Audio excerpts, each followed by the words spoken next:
Top quality और consistent performance के लिए सिर्फ सिल्वर पंप नाम याद रखना। નમસ્કાર, ન્યૂઝ કેપિટલમાં આપનું સ્વાગત છે। સમાચારો સાથે હું છું ઝિંકલ। નજર કરીએ તમારો જિલ્લો તમારા સમાચાર પર। તો અમદાવાદથી મહત્વના સમાચાર સામે આવી રહ્યા છે। અમદાવાદમાં સાબરમતી જેલની સુરક્ષા સામે સવાલો ઊભા થઈ રહ્યા છે। સટ્ટાના આરોપી હરુ સિંધીની વકીલ રૂમમાં પ્રવેશની ચર્ચા। આધારભૂત સૂત્રોના જણાવ્યા મુજબ વકીલ રૂમમાં ઘૂસ્યો, સટોડિયો, વકીલની ખોટી ઓળખ આપી રૂમમાં પ્રવેશ્યો હોવાની શંકા। 2 મહિલા અને 1 યુવક પણ સાથે હોવાની માહિતી। વકીલ સિવાયના અજાણ્યા શખ્સનો રૂમમાં પ્રવેશ। જેલમાં ઓળખપત્ર કરતા આરોપીની ઓળખાણ વધુ ભારે। પોલીસ કે કોઈ વકીલ સાથે સેટિંગની આશંકા છે। જેલના સીસીટીવી તપાસાય તો મોટા ઘટસ્ફોટની શક્યતા। જેલની મજબૂત દિવાલો વચ્ચે સુરક્ષામાં મોટી ચૂક જોવા મળી। અમદાવાદના સાબરમતીમાં આવેલ મધ્યસ્થ જેલ ફરી એકવાર ચર્ચામાં આવી છે। મધ્યસ્થ જેલની અંદર આવેલ, સેન્ટ્રલ જેલની અંદર આવેલ જે વકીલ રૂમ હોય છે, તો વકીલ રૂમમાં એક આરોપી દ્વારા પોતાની ખોટી ઓળખ વકીલ તરીકે આપીને અંદર તેણે પ્રવેશ કર્યો। તેણે એક કેદી કે જેનું નામ રાજુ ખેમનાની છે તેની મુલાકાત કરી અને જેણે પ્રવેશ કર્યો તેનું નામ અત્યારે હરેશ મૂલચંદાની ઉર્ફે હરુ સિંધી સામે આવી રહ્યું છે। સૂત્રો દ્વારા આ સમગ્ર માહિતી છે તે અત્યારે મળી છે। 11 જુલાઈના રોજ બપોરના સમયે 3 થી 4ના સમયે વકીલ રૂમમાં તેના દ્વારા પ્રવેશ કરવામાં આવ્યો। મહત્વનું છે કે હરેશ મૂલચંદાની ઉર્ફે હરુ સિંધી ક્રિકેટ સટ્ટાનો આરોપી પણ અગાઉનો તે રહી ચૂક્યો છે અને ક્યાંક ને ક્યાંક આ સમગ્ર ઘટના આવી ત્યારબાદ હજુ સુધી સેન્ટ્રલ જેલ તરફથી એટલે કે જેલ પ્રશાસન તરફથી કોઈપણ પ્રકારની માહિતી સામે મૂકવામાં નથી આવી। ખરેખર આવી ઘટના બની હોય તો જેલ પ્રશાસન સામે અને પોલીસ સામે ખૂબ જ મોટા સવાલો ઊભા થઈ રહ્યા છે, કારણ કે અગાઉ પણ આવી રીતે એક જે કેદી છે તે પોતે ભાગી ચૂક્યો છે અને તે સમયે પણ ઘણા બધા સવાલો ઊભા થયા હતા। ત્યારે ફરીથી એકવાર આવી જે ઘટના કે જ્યારે એક આરોપી છે તે પોતાની ખોટી વકીલની ઓળખ આપીને વકીલ રૂમમાં પ્રવેશ કરીને કેદીને મળે છે, ત્યારે ઘણા બધા સવાલો છે તે અહીં જેલ પ્રશાસન સામે ઊભા થાય છે। ત્યારે ખરેખર ખરાઈ શું છે અને શું ઘટના છે તે જેલ પ્રશાસનને જ ખબર હોય તેવું અત્યારે સૂત્રો દ્વારા માહિતી મળી રહી છે। કેતન શિમાળી સાથે મીર સોલંકી, ન્યૂઝ કેપિટલ, અમદાવાદ। નવસારીના વાંસદા તાલુકાના સિંગાડ ગામે વિકાસના નામે મોટો ભ્રષ્ટાચાર સામે આવ્યો છે। મનરેગા યોજના હેઠળ માત્ર કાગળ પર જમીન સમતલીકરણના કામો બતાવીને સરકારી નાણાંની ઉચાપત કરવામાં આવી છે। ગામના એક જાગૃત નાગરિકની ઓનલાઈન ફરિયાદ બાદ જિલ્લા વિકાસ અધિકારી દ્વારા તપાસ કરવામાં આવી હતી। આ તપાસ દરમિયાન મનરેગાના કુલ 11 કામો પૈકી કામ નંબર 1 અને કામ નંબર 10માં ગેરરીતિ આચરવામાં આવી હોવાનું સાબિત થયું હતું। સ્થળ પર કોઈ કામ થયા વગર જ 8 લાખ રૂપિયાથી વધુની રકમ ચૂકવી દેવામાં આવી હતી। આ ગંભીર બેદરકારી અને ભ્રષ્ટાચાર બદલ ડીડીઓએ ગુજરાત પંચાયત અધિનિયમની કલમ 57(1) હેઠળ સિંગાડના સરપંચને તાત્કાલિક અસરથી સસ્પેન્ડ કરી દીધા છે। હાલ પંચાયતનો વહીવટ ઉપસરપંચને સોંપવામાં આવ્યો છે। ત્યારે ગ્રામજનોની માંગ છે કે સરકારી નાણાંની ઉચાપત કરનારાઓ પાસેથી આ રકમની વસૂલાત કરવામાં આવે અને કસૂરવારો સામે કડક પગલાં લેવામાં આવે। વાંસદા તાલુકામાં ઉપરથી ઓર્ડર આવ્યો કે તમારો જે ફરિયાદ છે એનું યોગ્ય ટીમ બને અને ટીમ દ્વારા તપાસ થાય અને તે તપાસ થઈ પછી જે ગામમાં ભ્રષ્ટાચાર થયો છે એનો બધા પર જવાબ લેવામાં આવ્યો અને પછી જિલ્લામાં એ રિપોર્ટ રેડી થઈને મોકલવામાં આવ્યો। ત્યારે 5 જણા જે હતા એ લોકો પર યોગ્ય કાર્યવાહી થાય એ રિપોર્ટ તૈયાર થયો છે અને 8,32,000 રૂપિયા જે ભરપાઈ કરવાના છે એ લોકોને ઉપરથી સુનાવણી કરવામાં આવી છે અને સરપંચનો અત્યારે ઓગસ્ટ મહિનામાં સસ્પેન્ડ કરવામાં આવ્યા છે। જે અંતર્ગત માન્ય જિલ્લા વિકાસ અધિકારી શ્રી નવસારી દ્વારા સરપંચશ્રીને 57(1) હેઠળ લેખિતમાં નોટિસ આપવામાં આવેલી હતી અને એમનો રૂબરૂમાં સુનાવણી કરેલી હતી અને એમનો લેખિતમાં જવાબ આવ્યા બાદ રેકર્ડ આધારિત એ ગેરરીતિ સાબિત થયેલી હતી। જે કામો હતા એમાંથી કામ નંબર 1 અને 10 થયેલા ન હતા અને બાકીના જે કામો છે એમાં વહીવટી અનિયમિતતાઓ સાબિત થયેલી હતી। જેના આધારે માન્ય જિલ્લા વિકાસ અધિકારી શ્રી દ્વારા સરપંચશ્રીને 57(1) હેઠળ હોદ્દા પરથી દૂર કરવામાં આવેલ છે અને જે નાણાકીય અનિયમિતતાઓ છે 8 લાખ ઉપરની રકમની એ અંગે વસૂલાત માટેની કાર્યવાહી હાલમાં નોટિસ આપીને ચાલુ છે અને સરપંચની જગ્યાએ હાલમાં ઉપસરપંચશ્રીને ચાર્જ સુપ્રત કરવામાં આવેલ છે। સુરતમાં દર વર્ષે ચોમાસામાં આવતા ખાડીપૂરની ગંભીર સમસ્યા ઉકેલવા હવે તંત્ર એક્શનમાં આવ્યું છે। મીઠી ખાડીના પૂરથી પર્વત, ડુંભાલ, મગોબ અને લિંબાયત જેવા વિસ્તારોને બચાવવા માટે 188 કિલોમીટરના પટ્ટામાં ડીજીપીએસ ડ્રોન સર્વે કરવાનો નિર્ણય લેવાયો છે। પ્રાથમિક તબક્કે 23 કિલોમીટર વિસ્તારમાં પાણીના પ્રવાહને નડતા દબાણો શોધવાની કામગીરી શરૂ કરી દેવામાં આવી છે. તંત્ર હવે એવા પ્લાન પર કામ કરી રહ્યું છે કે જેમાં વરાછા અને કોયલી ખાડીનું પાણી મીઠી ખાડીમાં જવા દેવાના બદલે તેને ચીકુવાડી ખાડીના ફ્લડ ગેટ મારફતે સીધું તાપી નદીમાં છોડવામાં આવે.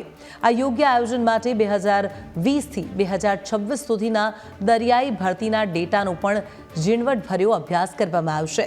બીજી તરફ આ મુદ્દે સ્થાનિક ધારાસભ્ય કુમાર કાનાડીએ તંત્રની કામગીરી અને ખાડીની ખોટી માપણી સામે આક્રોશ વ્યક્ત કર્યો છે. તેમની મુખ્યમંત્રી સમક્ષ રજૂઆત બાદ એક ખાસ કમિટી બનાવવામાં આવી છે. કાનાડીનું સ્પષ્ટ કહેવું છે કે પાણી માત્ર એક જ તરફ ડાયવર્ટ કરવાથી કાયમી ઉકેલ નહીં મળે, પરંતુ વૈજ્ઞાનિક તારણોના આધારે પાણીનું યોગ્ય વિતરણ થવું જોઈએ, જેથી આ લોકોને આ હોનારતમાંથી હંમેશા માટે મુક્તિ મળે. મીટિંગના ચર્ચાઓને અંતે સમિતિ બનાવવાનું નક્કી થયું અને સમિતિ જે બની છે એ આ વર્ષે સમિતિએ ડ્રોન દ્વારા સર્વે કરવામાં આવ્યું છે. સર્વે કર્યા પછી એના સૂચનો થયા છે કે શું કરવાથી ખાડી બ્રિજ પૂર હલ થાય. તો હું ચોક્કસપણે માનું છું કે સમિતિએ જે કામગીરી શરૂ કરી છે અને એટલા માટે એ કામગીરીથી જો સૂચનો પ્રમાણે કામગીરી થાય તો હું ચોક્કસપણે માનું છું કે સુરત શહેરને ખાડીપુરમાંથી ઘણી બધી રાહત થાય એવું છે. સુરતમાં ખાડીપુરની સમસ્યાનું નિવારણ લાવવા માટે તંત્ર દ્વારા કવાયત હાથ ધરવામાં આવી રહી છે. 25 દિવસના ટૂંકા ગાળાની અંદર 3 વખત ખાડીપુર આવતા હવે તંત્રએ એક એક્શન પ્લાન તૈયાર કર્યો છે, જેમાં ખાડીપુરનું નિવારણ લાવવા 188 કિલોમીટરના પટ્ટાની અંદર DGPSનો ડ્રોન સર્વે પણ કરવામાં આવશે. 23 કિલોમીટરના પટ્ટામાં જે કામરેજ બાભૈયા ખાડીથી લઈ મિલેનિયમ 4 લિંબાયત સુધીનો જે વિસ્તાર છે તેમાં ખાડીને અવરોધરૂપ દબાણ છે તે પણ નક્કી કરવામાં આવશે. વરાછાની જે ખાડી છે કોયલી ખાડી તેમાંથી જે પાણી હાલ મીઠી ખાડીમાં છોડાઈ રહ્યું છે અને તેના જ કારણે પર્વત, ડુંભાલ, મગોબ, લિંબાયતમાં ખાડીપુરનું જોખમ છે. એટલે હવે આ જે વરાછાની કોયલી ખાડી છે તેને જે કહી શકાય કે ડાયવર્ટ કરવામાં એક પ્લાન તૈયાર કરવામાં આવી રહ્યો છે અને વરાછાના ચીકુવાડીમાંથી જે ફ્લડ ગેટ સીધો તાપી નદીમાં જાય છે અને આ ફ્લડ ગેટ માધ્યમથી આ પાણીને તાપી નદીની અંદર છોડવાનો એક પ્લાન તૈયાર કરવા બાબતે પણ અધિકારીઓને સૂચના આપવામાં આવી છે. બીજી તરફ જે જે કહી શકાય કે મીઠી ખાડીનું જે કહી શકાય ભયજનક જે સપાટી છે તે હજી પહોંચી ન હોય તે સમયે જ આસપાસના વિસ્તારોમાં પાણી ભરાઈ જવાની પરિસ્થિતિ છે સામે આવી છે, એટલે કે ખાડીના લેવલ રિવાઇઝ કરવાની પણ એક સૂચના આપવામાં આવી છે. બીજી તરફ GPCB ઇન્ડસ્ટ્રીયલ એફ્લુએન્ટ ડિસ્ચાર્જનો ડેટા પણ તૈયાર કરવાની એક સૂચના અપાઈ છે. 2020થી 26 સુધી દરિયામાં ભરતીના ડેટા પણ ચકાસવામાં આવશે અને 2 દિવસની અંદર નેશનલ હાઈવે નજીકના આઉટલેટ જેટલા છે તેના ડેટા, ખાડી પર આવેલા બ્રિજના સ્ટ્રક્ચરના ડેટા ઉપરાંત અન્ય જે સ્ટ્રક્ચર છે તેના ડેટા તૈયાર કરવામાં આવશે અને જ્યાં ખાડીના ડ્રેજિંગની જરૂર પડે ત્યાં ખાડીના ડ્રેજિંગની જે છે કામગીરી કરવાની પણ સૂચના છે તે આપવામાં આવી છે. એટલે કે 3 વખત જે 25 દિવસની અંદર ખાડીપુર આવ્યું અને આ ખાડીપુરની સમસ્યા નિવારવા માટે તંત્ર હવે એક્શન પ્લાન છે તૈયાર કરી રહ્યું છે. કેમેરા પર્સન કેસી ઓઘાસિયા સાથે મિત્રો પાપરા news capital Surat. બાવડામાં Bhayla toll tax પાસે દરોડા, 115 બોટલ નશાકારક કફ સિરપ ઝડપાઈ છે. 2 શખ્સો સાથે ઝડપાયા સગીર આરોપી. સુઝુકી એક્સેસમાંથી મળ્યો નશાનો જથ્થો. ₹76,770નો મુદ્દામાલ પોલીસે કબજે કર્યો છે. બાવડાના કિરાડા GIDC પોલીસની કાર્યવાહી, NDPS એક્ટ હેઠળ ગુનો નોંધાયો. બાતમીના આધારે વાહન ચેકિંગમાં પર્દાફાશ થયો. કફ સિરપ અને 2 મોબાઈલ ફોન પણ જપ્ત કરવામાં આવ્યા છે. સગીર સહિત 2 આરોપીઓ પોલીસના સકંજામાં.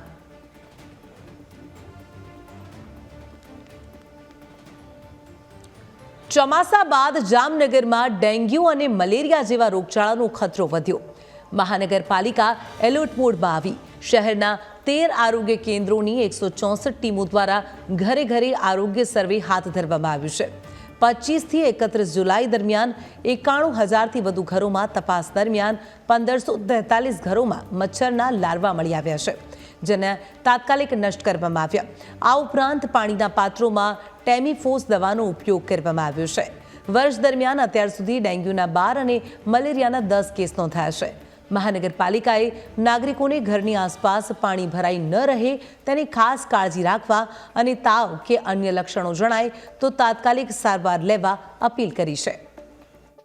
આરોગ્યની 264 જેટલી ટીમો દ્વારા અલગ અલગ વિસ્તારોમાં સર્વેની કામગીરી કરવામાં આવેલ છે. એ અંતર્ગત 25/7થી કરીને 31/7 સુધીમાં કુલ 91,126 ઘરોનું સર્વે કરવામાં આવેલ છે અને એની અંદર 1543 જેટલા ઘરોમાં જે મચ્છરના લાર્વા જોવા મળેલ છે અને ટોટલ 2023 જેટલા એવા પાત્રો હતા કે જેમાં લાર્વા હતા, તો એમાંથી પાણી ઢોળી અને એ લાર્વાનો નાશ કરવામાં આવેલ છે. એ ઉપરાંત 47,084 જેટલા પાત્રોમાં ટેમીફોસ નામનું દ્રાવણ નાખવામાં આવેલ છે, જેથી કરીને કોઈ લાર્વા હોય એમાં તો એ લાર્વા મરી જાય એના માટે પણ કામગીરી કરવામાં આવેલ છે. નડિયાદની ગણપતિ ચોકડી પાસે વીજ મીટર કપાયા. એક જ મીટરમાંથી 11 દુકાનોમાં કનેક્શન. વડોદરા MGVCL વિજિલન્સ ટીમની મોટી તવાઈ. ગેરકાયદેસર કોમ્પ્લેક્સમાં વીજ ચોરીનો પર્દાફાશ. નડિયાદ ગ્રામ્ય MGVCLની ઊંઘતી ઝડપાઈ ટીમ.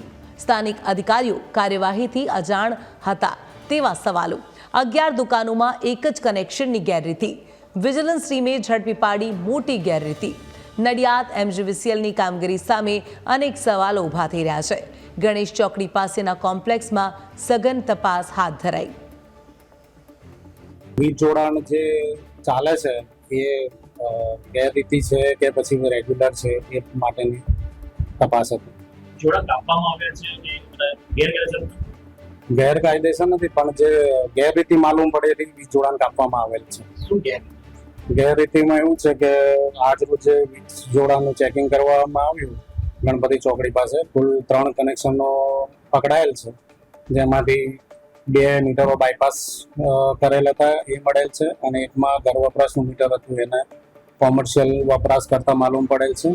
તો એ તપાસ કરી અને આગળની કાર્યવાહી હાથ ધરી. વલસાડ SOGની નશાના સોદાગરો ઉપર તરાપ. વાપીમાંથી 21.22 લાખનો ગાંજો જપ્ત કરવામાં આવ્યો છે, તો 42 કિલો ગાંજા સાથે રાજસ્થાની યુવક ઝડપાયો. ઓરિસ્સાથી સેલવાસ જતો નશાનો જથ્થો પકડાયો. SOG ટીમની વાપીમાં મોટી કાર્યવાહી. નશાની હેરાફેરી કરતા એક શખ્સની ધરપકડ કરી લેવામાં આવી છે. 21 લાખનો નશીલો પદાર્થ પોલીસે કબજે કર્યો. વલસાડ પોલીસને મોટી સફળતા મળી છે. નશાના કાળા કારોબારનો SOG દ્વારા પર્દાફાશ. સમગ્ર કેસમાં SOGની સઘન તપાસ શરૂ. તાપીના વ્યારામાં SMCનો મેગા ઓપરેશન. તડકુઆ ગામમાં વિદેશી દારૂનો પર્દાફાશ. ખુલ્લી જગ્યામાં ચાલતા કાર્ટિંગનો પર્દાફાશ થયો છે. 16 લાખથી વધુનો વિદેશી દારૂ જપ્ત કરવામાં આવ્યો. 5 કાર સહિત 49,57,000નો મુદ્દામાલ કબજે કરવામાં આવ્યો છે. આ ઘટનામાં 3 આરોપીઓ પોલીસના સકંજામાં. દારૂ મોકલનાર, લેનાર સહિત 3 વોન્ટેડ જાહેર થયા છે. SMCની રેડથી સ્થાનિક પોલીસમાં ખળભળાટ મચ્યો.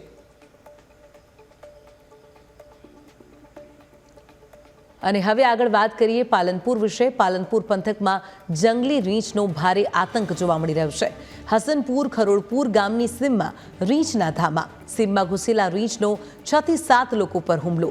રીંછના હુમલામાં ઘાયલ લોકો તાત્કાલિક સારવાર હેઠળ ખસેડવામાં આવ્યા છે. વહેલી સવારથી ફોરેસ્ટ ટીમની રીંછને પકડવાની કવાયત.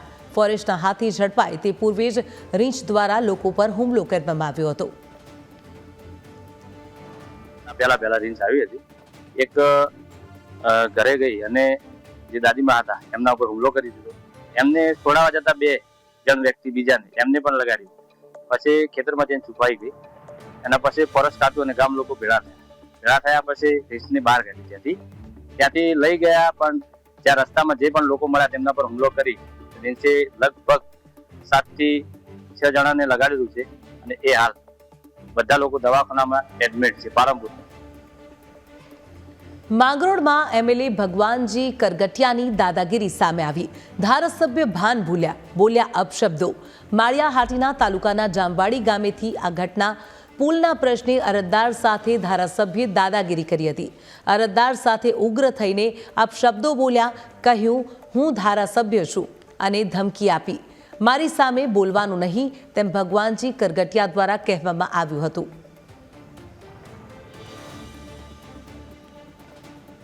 અને હવે આગળ વાત કરીએ સાબરકાંઠા વિશે. સાબરકાંઠામાં અવિરત વરસાદે લીલા શાકભાજીના પાકને ભારે નુકસાન પહોંચાડ્યું છે. વડાલીના ભગીરથ શાક માર્કેટમાં આવક ઘટતા હોલસેલ અને રિટેલ બંને બજારમાં શાકભાજીના ભાવ આસમાને પહોંચ્યા છે. ભીંડા, દૂધી, રીંગણ, ગવાર અને અન્ય પાકમાં રોગચાળાની અસરથી ઉતારો ઘટ્યો છે, જેના કારણે ખેડૂતોને નુકસાનીનો સામનો કરવો પડી રહ્યો છે. બીજી તરફ કોબીજ, ફ્લાવર, ટામેટા, મરચાં અને ધાણા સહિતના શાકભાજીના ભાવ વધતા ગૃહિણીઓનું કિચન બજેટ પણ ખોરવાયું છે. ખેડૂતો હવે નુકસાનીના સર્વે અને સરકાર તરફથી યોગ્ય સહાયની માંગ કરી રહ્યા છે. ખેડૂતોને પોતાના પાકનું નુકસાન થયું છે. શાકભાજી હોય અથવા બીજા બધા પાકોમાં ખેડૂતોને નુકસાન ગયું છે અને શાક માર્કેટમાં બહારથી પણ શાકભાજી આવતી નથી. ખેડૂતોના શાકભાજીનો પાક બગડી ગયેલો છે, તેથી માર્કેટમાં આવક ઓછી થતાં શાકભાજીના ભાવ ઉચકાયા છે. તેથી ખેડૂતોને ભાવ અત્યારે ઊંચા મળી રહ્યા છે. અત્યારે શાકભાજીના ભાવ એટલા વધી ગયા છે તો અમારે હવે શું કરવાનું? અમારા પોકેટ મની ઉપર અસર પડે છે. પહેલાં જો ભીંડા, રીંગણનો ભાવ પડતો ઓછો, અત્યારે ભાવ બહુ ટાઈટ પડે છે. અત્યારે પહેલાં પડતું 5 થી 6 રૂપિયા રીંગણનો ભાવ, ભીંડા પડતા 12 થી 15 રૂપિયા. અત્યારે ભીંડા 45-40 રૂપિયા, 45 રૂપિયા ભાવ પડે છે. રીંગણ 25 થી 30 રૂપિયા પડે છે. તો સીધું અસર અમારા પોકેટ મની ઉપર પડે છે. તો એનું નુકસાન હવે કોણ ભોગવશે? શાકભાજી ઓછી આવવાના કારણે શાકભાજીના ભાવ બહુ ચડેલા છે. અત્યારે ખેડૂતોને બહુ સારો ભાવ મળે છે. જે એમને જરૂરિયાત પ્રમાણે અત્યારે ખાતર બિયારણના ભાવ વધુ છે, એ પ્રમાણે વરસાદના કારણે એમને બી બહુ ભાવ મળે છે અને ખેડૂતને બહુ સારો ભાવ મળે છે. અને રીંગણ છે, ફુલાવર છે, ફુલાવર 60-70 રૂપિયા, 50 રૂપિયા જેવી ક્વોલિટી એવો ભાવ પડે. મરચાં છે 30-40-50 રૂપિયા મરચાંનો ભાવ પડે. રીંગણ છે 15 થી 25 રૂપિયાનો બજાર પડે છે. બહુ ખેડૂતોને ખુશિયાલી છે. વરસાદ ઓછો છે આ સાલ, દર સાલ કરતાં વડાલીમાં દરેક જગ્યાએ છે, પણ વડાલીમાં બહુ ઓછો છે. અવિરત વરસાદના કારણે સાબરકાંઠાના વડાલી વિસ્તાર જે શાકભાજીનું હબ કહેવાય તે વિસ્તારમાં શાકભાજીના વધુ ભાવ થયા છે. એનું કારણ છે કે અવિરત વરસાદ જે પડ્યો છે એના કારણે જે ખેડૂતના જે ખેતરમાં જે વાવેતર હતું તેમાં મોટા પાયે નુકસાન થયું છે, જેના કારણે શાક માર્કેટમાં શાકભાજીના ભાવ વધ્યા છે, પરંતુ એની સામે ખેડૂતોને બહુ મોટું નુકસાન થયું છે. તો સરકાર આ ખેડૂતો સામે જોવે, એ સૌ ખેડૂતોની માગણી છે. 9 લાખ વિદ્યાર્થીઓની સ્કોલરશિપ મુદ્દે હોબાળો. મનીષ દોશીનો મુખ્યમંત્રી ભૂપેન્દ્ર પટેલને પત્ર. 6 મહિનાથી અટકેલી PM યશસ્વી સ્કોલરશિપ, ઓબીસી, ઈબીસી વિદ્યાર્થીઓને સ્કોલરશિપ આપવાની માંગ. નેશનલ સ્કોલરશિપ પોર્ટલમાં ટેકનિકલ ખામી જોવા મળી રહી છે. ગણવેશ, સાયકલ અને ફૂડ બિલ અટક્યા. કેન્દ્રની ગ્રાન્ટ ન મળતા વિદ્યાર્થીઓ ભારે પરેશાન થઈ રહ્યા છે. વિદ્યાર્થીઓ અને વાલીઓના કચેરીએ ધક્કા. રાજ્ય સરકાર પાસે ત્વરિત સહાયની માંગ કરવામાં આવી. શિક્ષણ જગતમાં સ્કોલરશિપ મુદ્દે ભારે રોષ જોવા મળી રહ્યો છે. પણ દુઃખ સાથે કહેવું પડે કે ગુજરાતના 9 લાખ જેટલા વિદ્યાર્થીઓને ખાસ કરીને બક્ષી પંચ, આર્થિક રીતે નબળા વર્ગના અને વિચરતી વિમુક્ત જાતિના બાળકો સ્કોલરશિપથી લાંબા સમયથી વંચિત હોવાના કારણે જે તે શાળા કોલેજમાં પૂછવા જાય તો તેમને ન્યાય નથી મળતો, જવાબ નથી મળતો યોગ્ય. અધિકારીઓને કચેરીમાં પૂછવા જાય તો તેઓ ટેકનિકલ બહાનું કાઢે છે અથવા તો ગ્રાન્ટના અભાવની વાત કરે છે. તેવા સંજોગોમાં કોંગ્રેસ પક્ષ તરીકે રાજ્યના મુખ્યમંત્રીશ્રીને અમે પત્ર લખીને વિનંતી કરી છે કે કરોડો રૂપિયા જો ઉદ્યોગપતિઓને રાહત આપી શકાતી હોય તો ગુજરાતના બાળકોને, ખાસ કરીને બક્ષીપંથના બાળકોને, આર્થિક રીતે નબળા વર્ગના બાળકો અને વિચરતી વિમુક્ત જાતિના બાળકોના હકના અધિકારની સ્કોલરશિપ માટે આપ તાત્કાલિકપણે નિર્ણય કરો અને એમની જે સ્કોલરશિપ મળવા પાત્ર છે એ તાત્કાલિક મુક્ત કરવામાં આવે. ડીજીપી GS મલિકની સાયબર સેન્ટરની મુલાકાત. સાયબર સેન્ટર ઓફ એક્સલન્સની કામગીરીની સમીક્ષા કરી. સાયબર ગુનાઓની તપાસનું ડીજીપીએ નિરીક્ષણ કર્યું. ટેકનિકલ વિશ્લેષણ અને વિવિધ શાખાઓનું નિરીક્ષણ કરવામાં આવ્યું. સાયબર હેલ્પલાઇન 1930ના વિસ્તરણની ચર્ચા કરાઈ. નાગરિકોની ઝડપી સહાય માટે ડીજીપી દ્વારા આદેશ કરવામાં આવ્યો. ગાંધીનગરમાં સાયબર સુરક્ષા અંગે ઉચ્ચ સ્તરીય બેઠક યોજાઈ. સાયબર હેલ્પલાઇન સુવિધા વધુ સુદૃઢ કરવા માટેનું આયોજન.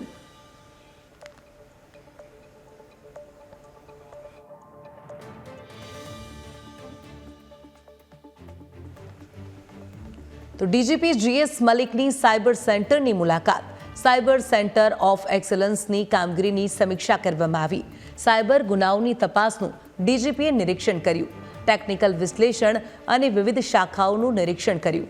સાયબર હેલ્પલાઇન 1930ના વિસ્તરણની પણ ચર્ચા કરવામાં આવી. તો નાગરિકોની ઝડપી સહાય માટે ડીજીપી દ્વારા આદેશ કરવામાં આવ્યો. ગાંધીનગરમાં સાયબર સુરક્ષા અંગે ઉચ્ચ સ્તરીય બેઠક યોજાઈ. સાયબર હેલ્પલાઇન સુવિધા વધુ સુદૃઢ કરવામાં આવી તે પ્રકારનું આયોજન.